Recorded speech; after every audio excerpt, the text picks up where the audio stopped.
ಶಾಲೆಯಲ್ಲಿ ಸಹಪಾಠಿಗಳ ಜೊತೆ ಚೆಸ್ ಆಟ ನೋಡುತ್ತಾ ನಿಂತಿದ್ದ 10ನೇ ತರಗತಿ ಯುವಕನೊಬ್ಬ ಕುಸಿದು ಬಿದ್ದು ಸಾವನ್ನಪ್ಪಿರುವ ಘಟನೆ ಶಿವಮೊಗ್ಗ ತಾಲೂಕು ಆಯನೂರು ಸಮೀಪದ ತಮ್ಮಡಿಹಳ್ಳಿಯ ಸರ್ಕಾರಿ ಶಾಲೆಯಲ್ಲಿ ಸೋಮವಾರದಂದು ನಡೆದಿದೆ.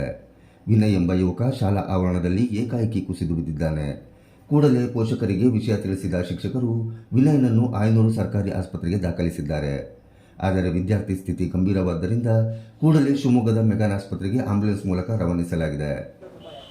ದುರಾದೃಷ್ಟವಶಾತ್ ಜಿಲ್ಲಾಸ್ಪತ್ರೆ ತಲುಪುವಷ್ಟರಲ್ಲಿ ವಿದ್ಯಾರ್ಥಿ ಕೊನೆ ಉಸಿರೆಳೆದಿದ್ದಾನೆ ಎಂದು ವೈದ್ಯರು ತಿಳಿಸಿದ್ದಾರೆ. ವಿದ್ಯಾಭ್ಯಾಸದಲ್ಲಿ ಚುರುಕಾಗಿದ್ದ ವಿನಯ್ ಶಾಂತ ಸ್ವಭಾವದವನಾಗಿದ್ದ ಹಾಗೂ ಆರೋಗ್ಯವಾಗಿಯೂ ಇದ್ದ. ಸ್ವಾಭಾವಿಕವಾಗಿ ಈ ಘಟನೆ ನಡೆದಿದ್ದು ನಮ್ಮ ಶಿಕ್ಷಕರು ಸಹ ಎಲ್ಲ ರೀತಿಯ ಕಾಳಜಿ ವಹಿಸಿದ್ದು ಯುವಕ ಸಾವನ್ನಪ್ಪಿರುವುದು ಬೇಸರ ತಂದಿದೆ ಎಂದು ಕ್ಷೇತ್ರ ಶಿಕ್ಷಣಾಧಿಕಾರಿ ರಮೇಶ್ ನಾಯ್ಕ ತಿಳಿಸಿದರು.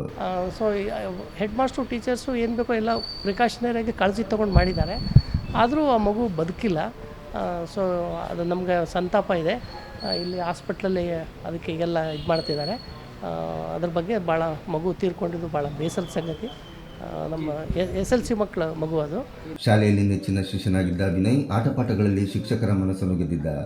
ಯಾರ ತಂಟೆ ತಕರಾರಿಲ್ಲದೆ ಶಾಲೆಯ ಒಂದು ಮೂಲೆಯಲ್ಲಿ ತಾನಾಯಿತು ತನ್ನ ಪಾಡಾಯಿತು ಎಂಬಂತೆ ಇರುತ್ತಿದ್ದ ನೆಚ್ಚಿನ ವಿದ್ಯಾರ್ಥಿಯ ಸಾವು ನಮಗೆ ತುಂಬ ನೋವಾಗಿದೆ ಎಂದು ಶಾಲಾ ಮುಖ್ಯೋಪಾಧ್ಯಾಯರಾದ ಪರ್ವೇಜ್ ಅಹ್ಮದ್ ತಿಳಿಸಿದರು.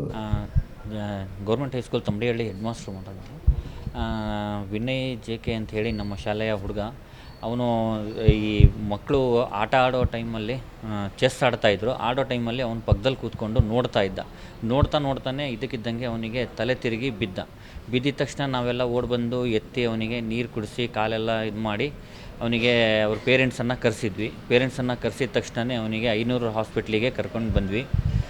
ನಮ್ಮ ಸೈನ್ಸ್ ಟೀಚರ್ ಅವ್ರ ಕಾರಲ್ಲೇ ಕರ್ಕೊಂಬಂದ್ಮೇಲೆ ಅಲ್ಲಿ ಐನೂರಲ್ಲಿ ಫಸ್ಟ್ ಏಡ್ ಮಾಡಿದ ತಕ್ಷಣ ಅವರು ಇಲ್ಲಾಗಲ್ಲ ಶಿವಮೊಗ್ಗಕ್ಕೆ ಕರ್ಕೊಂಡು ಹೋಗಿ ಅಲ್ಲಿ ಮೆಗಾನ್ ಹಾಸ್ಪಿಟ್ಲಿಗೆ ಅಂತ ಹೇಳಿದರು. ಅಲ್ಲಿ ದಾರಿಯಲ್ಲಿ ಕರ್ಕೊಂಡು ಬಂದ್ವಿ. ಅಲ್ಲಿಂದ ಹೊರಟ್ವಿ. ಆಂಬುಲೆನ್ಸು ಸ್ವಲ್ಪ ಮುಂದಕ್ಕೆ ಬಂತು. ನಾವು ಕಾರಲ್ಲಿ ಟೀಚರ್ಸ್ ಎಲ್ಲ ಸೇರಿಕೊಂಡು ಹಿಂದ್ಗಡೆ ಬಂದ್ವಿ. ಒಂದು 5-10 ಮಿನಿಟ್ಸು ಗ್ಯಾಪ್ ಆಗಿರ್ಬೋದೇನೋ. ಬಂದ ತಕ್ಷಣವೇ ಅಲ್ಲಿ ಮೆಗಾನ್ ಹಾಸ್ಪಿಟ್ಲಲ್ಲಿ ದಾರಿಯಲ್ಲೇ ಜೀವ ಹೋಗಿದೆ ಅಂತ ಹೇಳಿದರು. ತುಂಬ ದುಃಖ ಆಯಿತು. ನನ್ನ ಮಗುವಿನ ಥರ ನಾನು ಆ ಮಗುವನ್ನು ನೋಡ್ಕೊತಿದ್ದೆ. ಇವತ್ತು ತುಂಬಾ ಸಂತಾಪ. ವಿನಯ್ ಮೂಲತಃ ಶಿಕಾರಿಪುರದವನು. ತಮ್ಮ ಮಾವಂದಿರಿಗೆ ಗಂಡು ಮಕ್ಕಳಿಲ್ಲ ಎನ್ನುವ ಕಾರಣಕ್ಕೆ ತಮ್ಮಡಿಹಳ್ಳಿಯ ಅವರ ಅಜ್ಜನ ಮನೆಯಲ್ಲಿ ಮಾವಂದಿರ ಜೊತೆ ಇದ್ದುಕೊಂಡು ಓದುತ್ತಿದ್ದ. ಆರೋಗ್ಯವಾಗಿದ್ದ ಯುವಕನಿಗೆ ಏಕಾಏಕಿ ಹೀಗಾಗಿದೆ ಎಂದು ತಿಳಿಯುತ್ತಿದ್ದಂತೆ ಶಿಕಾರಿಪುರದಿಂದ ಪೋಷಕರು ಮೆಗಾನ್ ಆಸ್ಪತ್ರೆಗೆ ದೌಡಾಯಿಸಿದ್ದಾರೆ. ಆಸ್ಪತ್ರೆಗೆ ಬಂದ ಕುಟುಂಬಸ್ಥರಿಗೆ ವಿನಯ್ ಇನ್ನಿಲ್ಲ ಎಂಬ ಸುದ್ದಿ ಕೇಳಿ ಆಕಾಶವೇ ಕಳಚಿಬಿದ್ದಂತಾಗಿದೆ. ತಂದೆ ತಾಯಿಯರ ಆಕ್ರಂದನ ಮುಗಿಲು ಮುಟ್ಟಿತ್ತು. ಸಂಬಂಧಿಕರು ಮೆಗಾನ್ ಬಾಗಿಲಲ್ಲಿ ಕುಳಿತು ಗೋಳಾಡುತ್ತಿದ್ದರು.